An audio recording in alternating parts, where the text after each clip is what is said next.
Sportage के पैसे में अगर आपको प्रॉपर 4x4 चाहिए तो ये गाड़ी एक बेस्ट ऑप्शन है। ये है फॉर्च्यूनर पेट्रोल 2013 मॉडल। फॉर्च्यूनर की ये पाकिस्तान में ब्रांड न्यू ऑफ रोड थी, लेकिन बहुत ज्यादा चली नहीं क्योंकि इसमें 2.7 पेट्रोल इंजन आता है। इसमें डीजल वाली गाड़ी भी आती है। 2.7 के ना चलने की क्या वजह है मैं कवर करूंगा आगे जाके। और पाकिस्तान में जितनी भी गाड़ियां ब्रांड न्यू ऑफर होती हैं उनमें फीचर्स ना होने के बराबर होते हैं। This car is no different. ये गाड़ी जब आती थी तो इतनी बेसिक थी कि इसकी हेडलाइट्स में लाइट्स भी हेलोजन वाली आती थी। प्रोजेक्शन लैम्प यहाँ पे दिया गया था, लो के लिए भी पॉइंट है, लेकिन ये दोनों ही येलो थे और ये मेरे ख्याल से बड़ी अजीब चीज है। कोई भी अगर आपको इस टाइम की जनरल गाड़ी मिलती है तो उसकी लाइट्स पीली होंगी। इसमें व्हाइट ही बाद में की हुई हैं। फॉग लैम्प भी इसके हेलोजन में आते हैं, वो इसके खुद व्हाइट किए हुए हैं और बाकी फीचर्स के नाम पे यहाँ पे कुछ भी नहीं दिया गया। बम्पर्स के बिल्कुल सिंपल से हैं, जस्ट टोयोटा की ये वाली शेप पाकिस्तान में साइज की वजह से ही बिकी थी। इसमें यहाँ पे एक मिरर दिया गया है जो कि पुराने वक्तों का ब्रांड स्पॉट पॉइंटर है।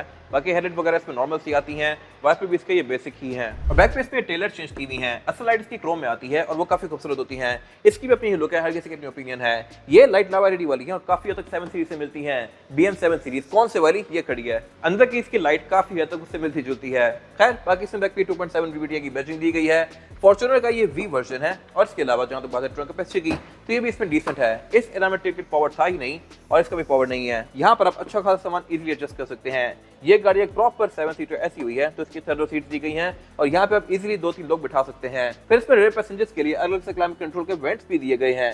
एमेनिटीज भी यहाँ पे पूरी हैं, ग्रैब हैंडल्स भी हैं, विंडोज भी हैं और कप होल्डर्स वगैरह भी। इसके फिर आप सेकंड रो सीट्स को भी फोल्ड कर सकते हैं। बैक पे इसमें ये क्रोम की फ्रिल दी गई है, वैसे ही जैसा कि अभी भी नई वाली फॉर्च्यूनर में आ रही है। लोगो इस एरा में फॉर्च्यूनर का ऐसा था। बाकी क्योंकि गाड़ी पाकिस्तानी है तो ये बिल्कुल स्ट्रिप डाउन है, ना यहाँ पे पार्किंग सेंसर्स है, ना यहाँ पे रेयर फॉग है। सिर्फ यहाँ पे फीचर्स के नाम पे एक वाइपर दिया गया है और स्पॉइलर दिया गया है। असल पैसे ये गाड़ी पूरे गति है अपने साइज के लिहाज से। प्राइस पॉइंट जो इसका स्पोर्टेज वाला है, लेकिन साइज गाड़ी का प्रॉपर फॉर्च्यूनर वाला है क्योंकि फॉर्च्यूनर ही है। ग्राउंड क्लियरेंस के लिहाज से ये गाड़ी बहुत ऊंची है। ये गाड़ी प्रॉपर ऑल टाइम 4x4 है और इसमें इंजन भी सेम टू सेम प्राडो वाला आता है।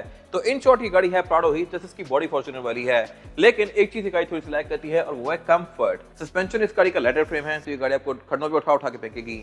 लेकिन ओवरऑल साइज मैग्नीट्यूड के लिहाज से मेरे ख्याल से गाड़ी टोटली वर्थ इट है। अगर ये गाड़ी ब्लैक में हो तो और ज्यादा वर्थ इट है। बाकी व्हाइट पे भी ये गाड़ी खूबसूरत है। डोर हैंडल्स के क्रोम में आए हुए हैं क्योंकि ऑब्वियसली फॉर्च्यूनर है और फिर एयर प्रेस भी आए हुए हैं। रूफ रेस भी गाड़ी ऑफर करती है लेकिन इसमें सनरूफ नहीं आती अक्रॉस द ग्लोब। इवन आज भी अगर आप GR स्पोर्ट ले रहे हैं तो वो गाड़ी सनरूफ ऑफर नहीं करती क्योंकि सनरूफ सिर्फ प्राडो के लिए डिजाइन की हुई है टोयोटा ने। बाकी जहां तक बात है फीचर्स की तो इसमें साइड मिरर रिट्रैक्टेबल आते हैं। इनको आप गाड़ी के अंदर से फोल्ड अनफोल्ड कर सकते हैं और एडजस्ट भी कर सकते हैं। फेस पे एक और इंटरेस्टिंग दी गई है और वो है ये badging. Object in this mirror are closer than they appear. ये यूजुअली आपको गल्फ कंट्रीज की गाड़ियों में देखने को मिलती हैं, पर इसमें भी है। इसकी वजह यह है कि शीशा थोड़ा सा ये वाइड एंगल है और फिर एंट्री और एग्जिट भी आसान है क्योंकि गाड़ी आपकी हाइट पे ही है। लेकिन यहाँ पे एक चीज वियर्ड है और वो ये है कि इसमें ग्रैब हैंडल नहीं है, तो इसमें चढ़ने के लिए आपको लाइक हेडरेस्ट को पकड़ना पड़ेगा। और बाकी इसमें फिर एंट्री के लिए ये जगह काफी कर्व रखी गई है ताकि इजीली मैं यहाँ से थर्ड रो सीट में जा सकूं। थर्ड रो सीट में होने का तरीका ये है कि आप इसकी सेकंड रो सीट को पहले इस तरह से फोल्ड करेंगे ऊपर से और फिर आप नीचे से इसको फोल्ड करेंगे इस तरह से और अब यहाँ पे इजीली बंदा बैक पे एंटर हो सकता है। बैक पे इसमें प्रॉपर 2 सीट्स दी गई हैं। फ्लोर बेड भी इसका थोड़ा सा झुका हुआ है ताकि यहाँ पे पाँव रखने की भी प्रॉपर जगह बन जाए। इसके अलावा फिर रेयर पैसेंजर्स के लिए ये क्वार्टर ग्लास दिए गए हैं और फ्यूल टैंक इस गाड़ी में 80 लीटर्स का आता है। 80 इंटू आज का जो रेट चल रहा है 262, तो इतने में इस गाड़ी का टैंक फुल होता है और एक फुल टैंक में गाड़ी आपको तकरीबन 500-550 की रेंज दे सकती है। इसके इंटीरियर में एक चीज बड़ी डिफरेंस है, वो ये है कि इसका इंटीरियर बहुत सारी गाड़ियों का मिक्स एंड मैच है। डैशबोर्ड इसमें सेम टू सेम इस एरा के वीगो वाला है और इसके अलावा इसमें स्टीयरिंग व्हील इससे काफी पुरानी प्रीमियम वाला है। प्रीमियम अगर आप 2008-9 की भी उठा के देख लें तो उसमें यही स्टीयरिंग व्हील था और डैशबोर्ड 2003-4 से ही मेरे ख्याल से वीगो में ये आ रहा है और मेरे ख्याल से ये चीज बड़ी वियर्ड है। इतनी नई गाड़ी में डैशबोर्ड थोड़ा बेहतर करना चाहिए था बट नहीं किया गया। इवन कलर कॉम्बिनेशन भी वही है जो कि जापानी या थाईलैंड की वीगो में आता था। खैर जहां तक बात है फीचर्स की तो इसमें बिल्कुल बेसिक है। एक चीज अच्छी है वो ये है कि इसमें ड्राइवर की सीट इलेक्ट्रॉनिकली एडजस्टेबल है और ये सीट्स भी पूरी ही लेदर की फिनिश में और ये सीट्स एज भी काफी अच्छे से करी हैं। पैसेंजर की सीट्स में आप हाथ से एडजस्ट करेंगे और सेम लेदर कंटिन्यू किया गया है इसके डोर्स में भी। विंडो इस गाड़ी की चारों ही पावर्ड है, ड्राइवर की सिंगल टैप वाली है और डैशबोर्ड में इसके यहाँ पे ये एयर बैग दिया गया है। एयर बैग गाड़ी टोटल 2 ऑफर करती है और सेंटर में इसका जो ये वाला एरिया है ये पूरा ही चेंज है। इसमें ये एंड्रॉइड पैनल आफ्टर मार्केट लगा हुआ है। इसमें ब्लूटूथ ऑफ नेविगेशन USB ये सारी चीजें हैं।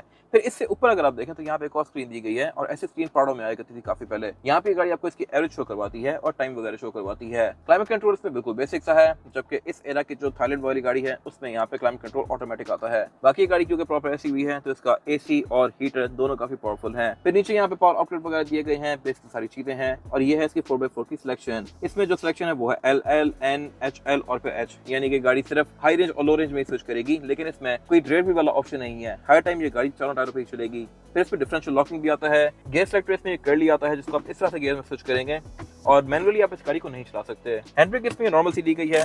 सेंटर को इसका स्पेस के लिहाज से बस ठीक है। रूफ इसकी फिक्स ही है, सनरूफ की गाड़ी अक्रॉस द ग्लोब ऑफर नहीं करती। स्टीयरिंग व्हील इसमें मल्टीमीडिया वाला है और ये भी काफी इंप्रूव है एज कम्पेयर टू जो शुरू की गाड़ियां थी। वीगो में पहले स्टीयरिंग बेसिक आया करता था, फिर ये दे दिया गया जो कि पहले प्रीमियम में आता था। यहाँ पे डिस्प्ले का बटन दिया गया है, आई एम नॉट श्योर कि इसका क्या यूज है, हालांकि इसमें डिस्प्ले आता ही नहीं है। यहाँ से आप इस गाड़ी के डिफरेंट मोड्स को यूज करेंगे इस तरह से।